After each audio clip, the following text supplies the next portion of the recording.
I'm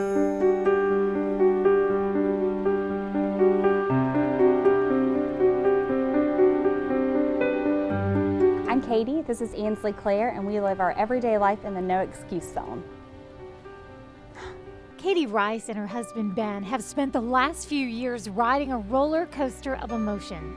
Their quest to start a family was filled with ups and downs, planning for their first child, then discovering that they weren't able to conceive. Then news of an almost completed adoption of a special needs baby, followed by disappointment when that adoption didn't happen. Finally, things were looking up. They were going to adopt a baby girl and everything was going according to plan. Great, this is great. This is perfect. Like, you know, and we never ever really had any doubt that that wouldn't work. And then date of her birth, you know, she had a C-section. We drove down and our whole families were there, and we brought our families to the hospital, and it was a C-section, and so I know 30 minutes to an hour, and then they come out and say, oh, there's a baby.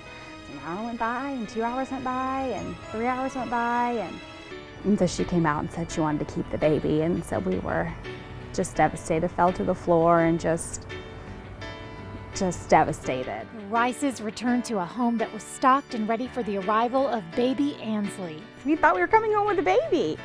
And so we came home, and it was another just slap in the face. There they clung to one another, they prayed, and they consoled themselves, until blessedly... And then 4 months later, out of the blue, the birth mom called our attorney and said, pay for me a cab, I'm coming in with the baby. It was a complete surprise.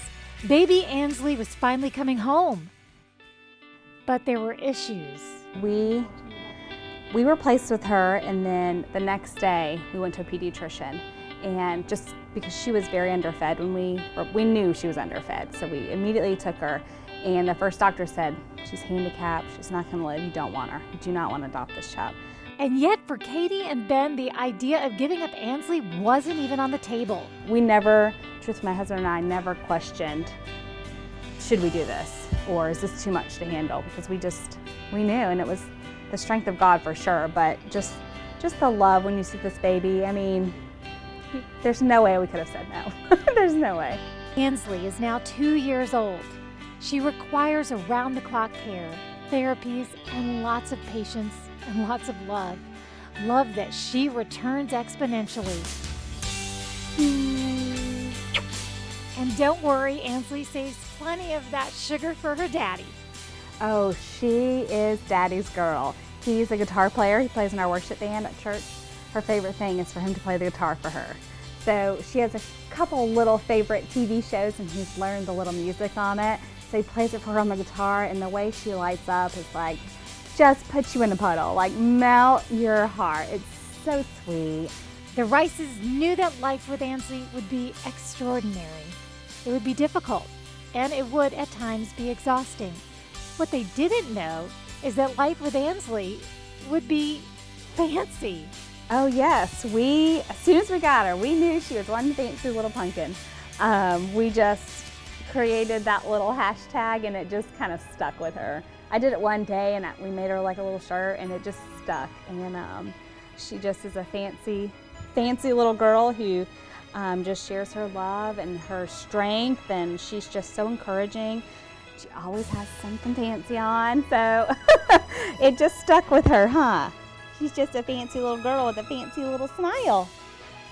What some would look upon as overwhelming, the Rices view as a giant blessing in a tiny, sparkly, fancy package. No excuses here. Ansley teaches us to keep fighting, to never put limitations on yourself, to just always take everything by the horns and just keep rolling with all the punches. Another one? Okay. Oh, that's so sweet.